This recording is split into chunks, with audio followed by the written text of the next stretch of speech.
सहनाववतु सहनौ भुनक्तु सह वीर्यं करवावहै तेजस्विनावधीतमस्तु मा विद्विषावहै। ओम शांति शांति शांति। ओम श्री परमात्मने नमः। सांख्य कारिका की कक्षा में आप सभी का पुनः हार्दिक अभिनंदन है। कारिका के हम पुरुष के प्रसंग में कुछ विचार कर रहे थे। कारिका संख्या 17 में कारिकाकार ने पुरुष के अस्तित्व की सिद्धि की। तात्पर्य यह है कि पुरुष व्यक्त और अव्यक्त से भिन्न है, पृथक है, उसका पृथक अस्तित्व है।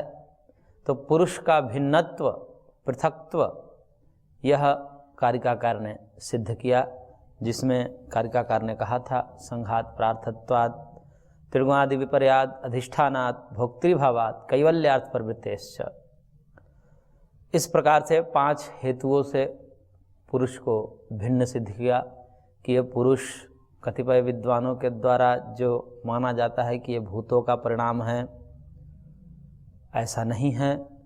इन भूतों से पृथक है, त्रिगुण से पृथक है, जड़ तत्व से पृथक एक चेतन तत्व है। तो चेतन तत्व के भिन्नत्व के बाद अब उसके नानात्व का प्रतिपादन कर रहे हैं, क्योंकि चेतन तत्व को पृथक स्वीकार करने वाले के मत में भी कुछ ऐसे आचार्य हैं जो चेतन को भिन्न मानते हुए भी उसके एकत्व को स्वीकार करते हैं कि जो चेतन तत्व है वह एक है। यानी कि जो यह पुरुष है सुख दुख का अनुभव कर रहा है, प्रत्येक देह के माध्यम से, देहधारी के माध्यम से जो एक सुख दुख की अनुभूति होती है, वह चेतन तत्व, जिसे आत्म तत्व या जीवात्म तत्व भी कहा जाता है, वह एक ही है। यानी कि वह सर्वव्यापक एक ही चेतन तत्व है और अलग अलग अंतःकरण से, देह के उपाधि रूपी भेद से भिन्न भिन्न प्रतीत होता है। वास्तव में वह एक ही है। तो पुरुष के एकत्व का भ्रम कतिपय आचार्यों को हुआ है और उस भ्रम का निराकरण के लिए कारिकाकार कह रहे हैं कारिका संख्या 18 में, जन्म मरण करणानां प्रतिनियमादयुगपत् प्रवृत्तेश्च पुरुष बहुत्वं सिद्धं त्रैगुण्य विपर्याच्चैव। कह रहे हैं कारिकाकार कि यह पुरुष जो है एकत्व नहीं हो सकता। क्यों नहीं हो सकता? क्योंकि जन्म मरण करणानाम प्रतिनियमात, क्योंकि ये जन्म, मरण और करण। जन्म का तात्पर्य है कि आत्मा का एक शरीर को छोड़ करके दूसरे शरीर को प्राप्त करना, यानी कि पूर्व देह का त्याग करके उत्तर देह को प्राप्त करना आत्मा का, यही जन्म है। जन्म का तात्पर्य नहीं समझना चाहिए कि आत्मा जन्म लेता है, आत्मा उत्पन्न होता है, ऐसा जन्म का तात्पर्य नहीं है। अजो नित्य शाश्वतोयम पुराणो न हन्यते हन्यमाने शरीरे, क्योंकि आत्म तत्व अजन्मा है, उसका जन्म नहीं होता। तो ये जन्म किसका होता है? तो जन्म का तात्पर्य उत्पन्न से नहीं है। उत्पन्न से भी यदि हम लें तो शरीर की उत्पत्ति से ले सकते हैं, आत्मा की उत्पत्ति से जन्म का कतई तात्पर्य नहीं है। इसलिए चेतन तत्व का जड़ तत्व के साथ संयोग होना, यही जन्म है। वह पूर्व जड़ तत्व जो शरीर आदि थे, उसका परित्याग करके उत्तर देह को प्राप्त करना आत्मा का, यही जन्म है। और वर्तमान देह का परित्याग कर देना, ये मरण है। जन्म मरण। तो पूर्व देह का परित्याग करके उत्तर देह को प्राप्त करना जन्म है, और जो उत्तर देह प्राप्त है वर्तमान काल में, उस जन्म को, उस देह का परित्याग कर देना, ये मरण है, मृत्यु है। तो ये जो जन्म है और मरण है, जो आचार्य यह स्वीकार करते हैं कि ये पूरा का पूरा चेतन एक ही तत्व है व्यक्तिगत रूप में, और एक ही चेतन है, वही चेतन हम में भी है, वही चेतन दूसरे में भी है, वही चेतन चींटी में भी है, वही चेतन हाथी में भी है, इस प्रकार से एक ही चेतन है पारमार्थिक रूप से, ऐसा जो स्वीकार करते हैं, तो उनके मत में ये होगा कि एक के जन्म होने पर सबका जन्म होने लगे, क्योंकि चेतन तो एक ही है, शरीर आदि भिन्न भिन्न है। तो एक चेतन यदि किसी दूसरे शरीर में प्रविष्ट कर रहा है तो चेतन तो एक ही है, तो सब एक दूसरे शरीर में प्रविष्ट कर जाना चाहिए, नहीं कि सबका एक साथ जन्म होना चाहिए, परंतु ऐसा होता नहीं। इसलिए हम क्या स्वीकार करें? यदि एक ही चेतन तत्व होता, सब में एक ही आत्मा होती, तो एक के जन्म लेने से सब जन्म लेते, परंतु ऐसा नहीं होता। कोई कभी जन्म ले रहा है, कोई कभी जन्म ले रहा है, इस तरह जन्म में वैविध्य देखा जा रहा है, काल का भेद देखा जा रहा है, परंतु एक ही चेतन तत्व के स्वीकार करने में ऐसा नहीं होता, क्योंकि चेतन तत्व एक ही है। वह यदि किसी एक शरीर के साथ संयोग बना रहा है तो तत्क्षण उसी समय सारे के सारे उसी समय जन्म लेने चाहिए, परंतु ऐसा नहीं होता। ऐसे ही मृत्यु, यदि एक ही चेतन तत्व आत्म तत्व होता तो एक के मर जाने से सब मृत हो जाते, क्योंकि चेतन तत्व एक ही हैं, और वही एक चेतन तत्व समस्त देह के भेद से आश्रित है, यानी कि नाना देह के साथ एक ही चेतन तत्व का संबंध है। यदि वह कोई एक देह को छोड़ रहा है वो चेतन तत्व, तो उसी समय अन्य देहों के साथ भी आश्रित है, उसको भी वो छोड़ देना चाहिए, तो सबकी मृत्यु हो जानी चाहिए एक साथ, परंतु ऐसा होता नहीं, ऐसा देखा नहीं जाता। इसलिए एक साथ जन्म नहीं होता, एक साथ मृत्यु नहीं होती, ये पर्याय से जन्म मृत्यु का परंपरा, ये इसका चक्र चलता रहता है। इसका क्या तात्पर्य है? इसका तात्पर्य ही है कि चेतन तत्व भिन्न भिन्न है। एक भिन्न चेतन तत्व, एक चेतन तत्व एक देह के आश्रित से रहता है, और जितने देह हैं उतने देहधारी चेतन तत्व हैं। इस प्रकार से ऐसा जब हम स्वीकार करेंगे तो चेतन तत्व के नाना होने से, अनेक होने से, यह जन्म मरण की परंपरा, यह जन्म मरण की जो व्यवस्था है वो बन जाती है। एक अलग चेतन तत्व है वह गया, लेकिन जो भिन्न भिन्न चेतन तत्व अलग अलग हैं, अलग अलग देहों के साथ, वो बरकरार है, उसका संयोग अभी बना हुआ है देह के साथ। इसका वियोग हो गया क्योंकि ये अलग है। तो इस प्रकार जब नाना हम पुरुष मानेंगे, चेतन मानेंगे, तो ये जन्म की व्यवस्था भी बन जाती है और मृत्यु की व्यवस्था भी बन जाती है।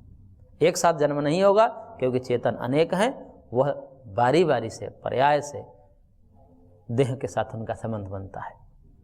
और इसी प्रकार मृत्यु की भी व्यवस्था बन जाती है कि पर्याय से वह शरीर को छोड़ते हैं। एक अभी छोड़ा, एक कल छोड़ेगा, एक परसों, इस प्रकार से काल की दृष्टि से देखेंगे तो अभी एक ही समय में अलग अलग देह के साथ एक साथ भी हो सकता है मृत्यु, लेकिन वो सबके अलग अलग मृत्यु होंगे।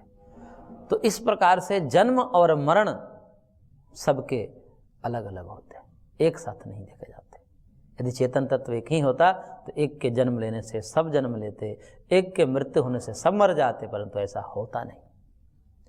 तो जन्म मरण कर्णानाम, और कर्ण, कर्ण का मतलब ये जो कर्ण है, देखने के साधन है, सुनने के साधन है, चखने के साधन है, चक्षु, घ्राण, रसन, त्वक, श्रोत्र आदि ये जो कर्ण है, या कर्म इंद्रियों के माध्यम से देखे तो वाक, वाणी, पाद, पाई, उपस्थ, ये जो कर्म इंद्रियां हैं, ज्ञान इंद्रियां हैं, अंतःकरण है, तो ये जो 11 कर्ण हैं, ये 11 कर्ण प्रत्येक व्यक्ति के प्रतिनियत है, यानी कि भिन्न भिन्न है। अलग अलग अंतःकरण के साथ अलग अलग पुरुष जुड़ा हुआ है, अलग अलग आंखों के साथ अलग अलग पुरुष जुड़ा हुआ है। यदि एक ही पुरुष तत्व सब अंतःकरण, सब कर्म इंद्रिय, सब ज्ञान इंद्रियों के साथ जुड़ा होता तो एक व्यक्ति के आंख चले जाने से सब व्यक्ति अंधे हो जाने चाहिए, क्योंकि चेतन तो अनुभव करने वाला तो वही है। एक के सुनाई देने से सबको सुनाई देना चाहिए, क्योंकि चेतन तो जानने वाला एक ही है, परंतु ऐसा नहीं होता। एक की आंखें चले जाने से सब अंधे हो जाते, एक के कान चले जाने से सब बधिर हो जाते, एक के वाकिंद्रियां चले जाने से सब मूक हो जाते, गूंगे हो जाते। क्यों? क्योंकि चेतन एक है। तो चेतन के एकत्व की दशा में अद्वैत, जिसे अद्वैत मत में यह स्वीकार किया जाता है कि चेतन एक ही है, अलग अलग नहीं है। तो ऐसी दशा में एक के बधिर होने से सब बधिर हो जाते, एक के गूंगे हो जाने से सब गूंगे हो जाते, अथवा एक के कान से सुनाई दे रहा है तो जैसे मैं यहाँ हूँ और मेरी ही आत्मा ये विश्व के समस्त प्राणियों में समाहित है, तो मैं भी उन आंखों के माध्यम से मैं ही देख रहा हूँ, परंतु मेरे को तो अनुभूति नहीं हो रही है। मेरे को अनुभूति तो इन आंखों से होती है। यदि मैं ही भिन्न देह के साथ भी मैं ही संबंध रखता हूँ, चेतन तत्व तो वही है, तो उनके आंखों से भी जो दर्शन हो रहा है वो तो पुरुष को ही हो रहा है, तो मेरे को भी होना चाहिए। ऐसे ही सबके अनुभव को, सबके इस अनुभव का सांकर्य हो जाता। सबके आंखों से देखे का सबको अनुभव होता, सबके कानों से सुनाई देने का सबको अनुभव होता। इस प्रकार तो पूरा का पूरा संकर हो जाता, ज्ञान सांकर्य हो जाता। परंतु ऐसा होता नहीं। एक व्यक्ति यदि किसी चीज को अनुभव करता है तो केवल व्यक्तिगत रूप से अनुभव करता है, उसको दूसरे नहीं अनुभव कर सकते। एक व्यक्ति जो सोच रहा है अपने मन से, उसका ज्ञान दूसरे को नहीं हो सकता। क्यों नहीं हो सकता? क्योंकि चेतन भिन्न भिन्न है। तो चेतन के भिन्न भिन्न मानने से, नाना मानने से ये व्यवस्था तो बन जाती है, परंतु चेतन को एकत्व मानने में ये सब समस्या खड़ी हो जाती है। एक के संकल्प का ज्ञान सबको हो जाता है, फिर तो कोई गोपनीयता नहीं रहती, सबके मन की बात सब जान जाते। उसने क्या किया, उसने आंखों से क्या देखा, ये सबको पता चल जाता। क्यों? क्योंकि वही सब में है, उसी की आत्मा सब में है। ये देह का भेद है, आत्मा तो एक ही है। ऐसी दशा में ये सब के सब जो है संकर हो जाते हैं, अनुभव सांकर्य हो जाता। परंतु ऐसा होता नहीं। यदि ऐसे स्वीकार करे तो ऐसा हो जाता, परंतु होता नहीं। तो इसका क्या तात्पर्य है कि जो अनुभव करने वाला चेतन तत्व है वो समस्त देहधारियों के साथ भिन्न भिन्न है। जितने देह उतने चेतन तत्व। जब इस प्रकार से हम स्वीकार करते हैं तो ये जो अनुभव है कि सबका अनुभव व्यक्तिगत है। हम जो देखे हैं वो व्यक्तिगत देखे, उसका अनुभव हमको हो रहा है और किसी को नहीं हो सकता। जो दूसरा देखा है वो वही अपने अनुभव को अपने साथ रख सकता है, मैं उसको नहीं जान सकता। क्यों? क्योंकि मैं अलग चेतन हूँ, वो अलग चेतन है।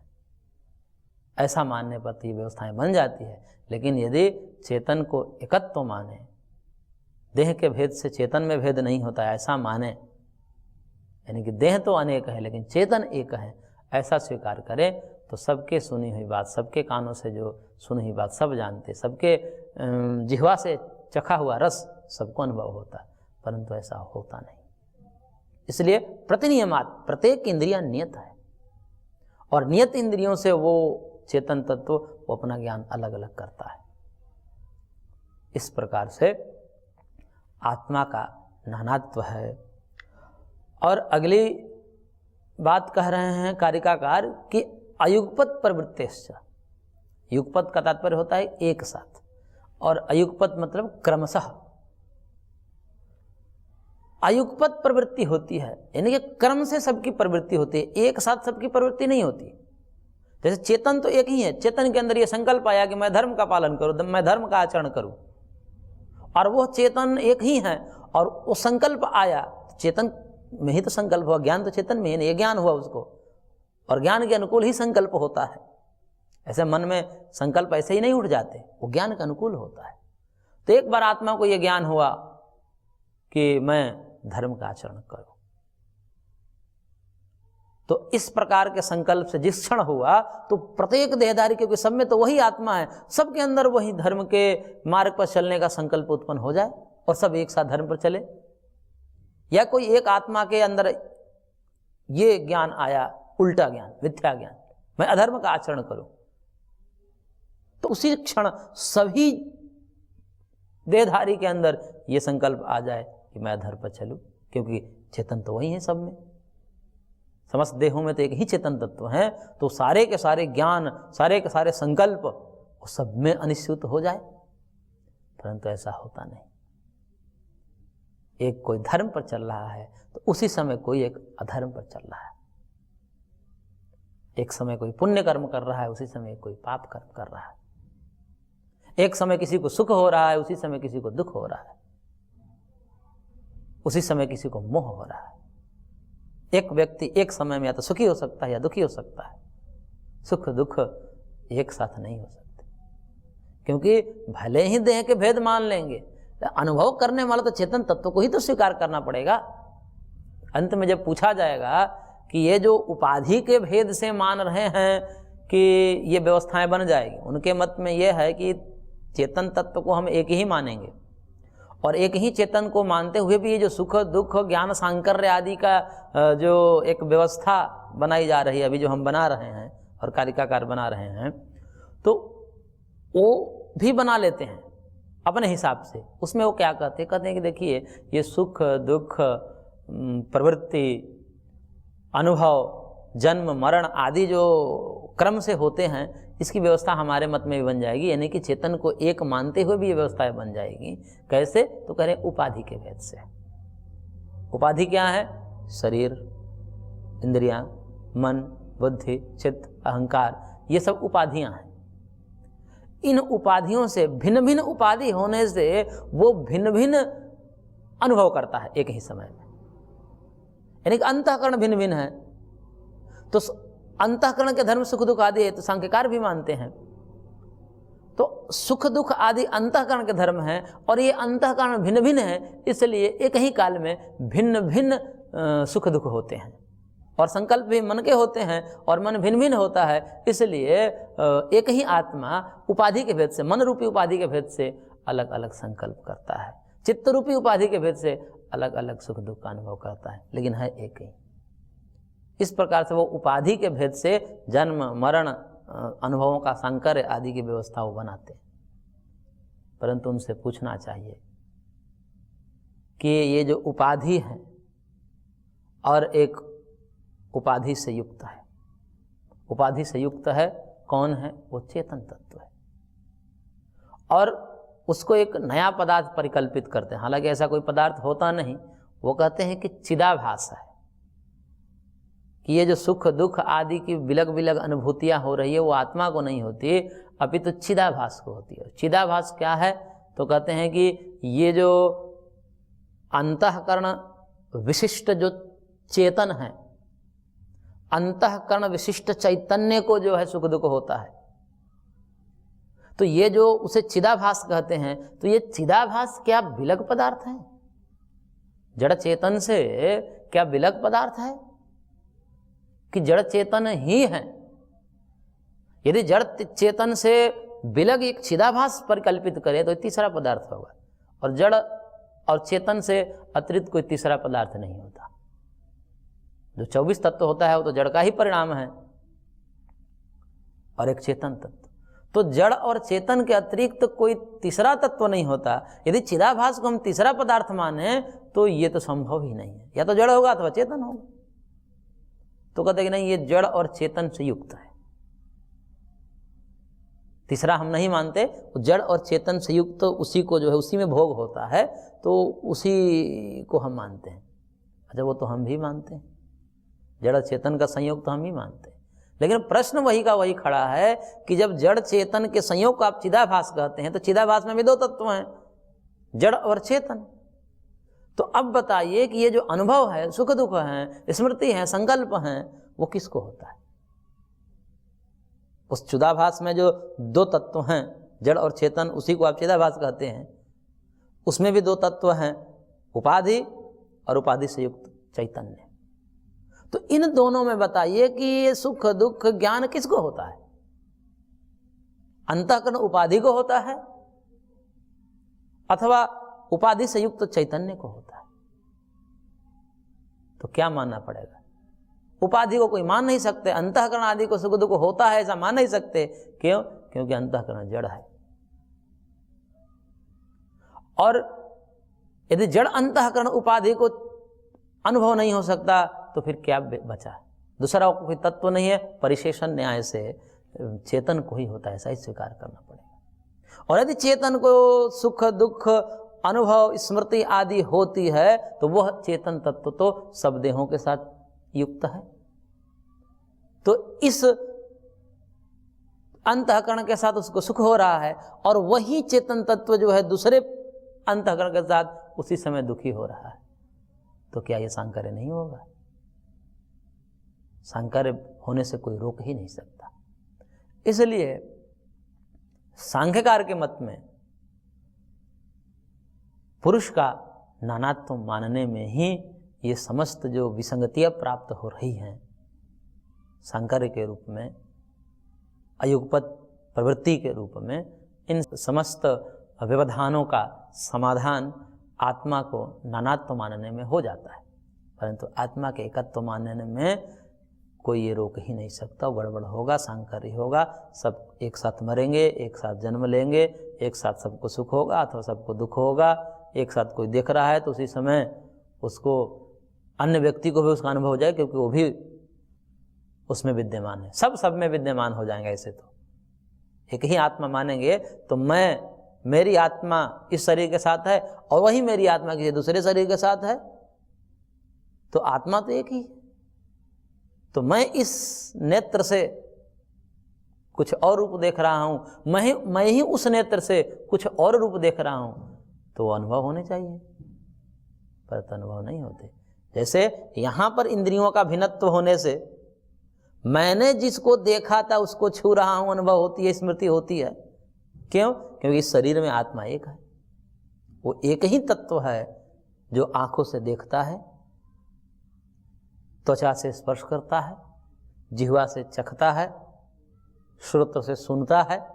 इसीलिए मैंने जिसको देखा था उसी को छू रहा हूं, मैंने जिसको देखा था उसी को आज चख रहा हूं, ऐसी अनुभूति होती है। यानी कि मैंपन जो है सब में अनिश्चित होता है, सब अंतःकरण के ज्ञान के साथ मैंपने का संयोग होता है। इसका क्या तात्पर्य है? इसका तात्पर्य है कि समस्त इंद्रियों के माध्यम से कोई एक चेतन तत्व जानने वाला है। यानी कि जैसे इस शरीर में समस्त करणों के साथ एक ही आत्म तत्व समाहित है, ऐसे ही वो एक ही तत्व अन्य करणों के साथ भी युक्त हो सकता है। अद्वैत के मत में यदि हो सकता है तो उसका अनुभव हुए बिना नहीं रहेगा हमें, क्योंकि जिस प्रकार इस कर्ण के देखने से, आंख के देखने से, जिह्वा के देखने से, त्वचा के विषयों का ज्ञान होने से उसको ज्ञान हो जाता है कि मैंने ही देखा था, मैंने ही चखा था, मैंने ही स्पर्श किया था। यानी कि समस्त करणों के साथ उस चैतन्य का संयोग है। जैसे इस देह में भिन्न भिन्न करणों के साथ एक ही चेतन तत्व का संपर्क बनता है तो उसका ज्ञान भी होता है स्मृति रूप में कि मैंने ही देखा था। ऐसे ही यदि अद्वैत के मत में समस्त करणों के साथ वही एक चेतन तत्व संयुक्त है, तब स्मृति अवश्य होनी चाहिए, क्योंकि कर्ण के भेद से आत्मा में भेद नहीं होता, और कर्ण के भेद होने पर भी मैंपने की स्मृति, मैं ही चखा था, मैं ही देखा था, इस प्रकार से होती है। तो इसलिए कर्ण भले ही भिन्न भिन्न हो रहे हैं, लेकिन अद्वैत में चेतन तत्व को एक ही माना जा रहा है। ऐसे मत के अनुसार अवश्य ही सबके ज्ञान सबको होने चाहिए, सबके अनुभव सबको होने चाहिए, सबके सुख दुख सबको होने चाहिए, परंतु होता नहीं। इसलिए हमें यही स्वीकार करना पड़ेगा कि चेतन नाना है, एक नहीं है। नाना मान लेने पर ये समस्याएं ही दूर हो जाती है कि सब करणों के साथ एक अलग अलग चेतन तत्व है। ये जो कर्ण समुदाय है, एकादश कर्ण है, उसके साथ एक चेतन तत्व, वो वही जानेगा। दूसरे देह में दूसरा चेतन तत्व, तीसरे देह में तीसरा चेतन तत्व, इस प्रकार के से जितने देह हैं उतने चेतन तत्व।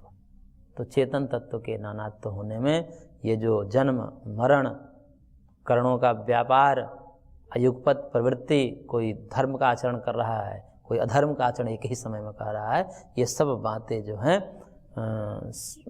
ठीक हो जाती है, इनका समन्वय बन जाता है। तो इन सब कारणों से पुरुष बहुत्वम सिद्धम, पुरुष का बहुत्व सिद्ध है। त्रैगुण्य विपर्यात चैव, त्रिगुण का विपर्य होने से, क्योंकि त्रिगुणों से विलक्षण है, ये त्रिगुणातीत है।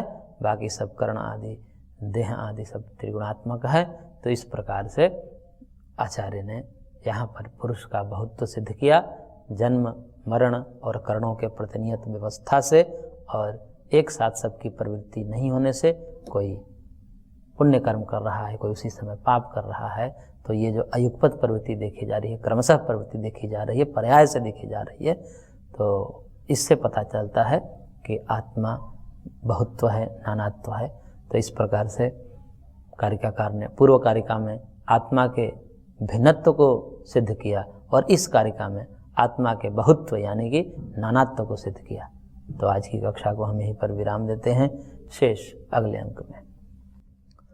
ओम शांति शांति शांति।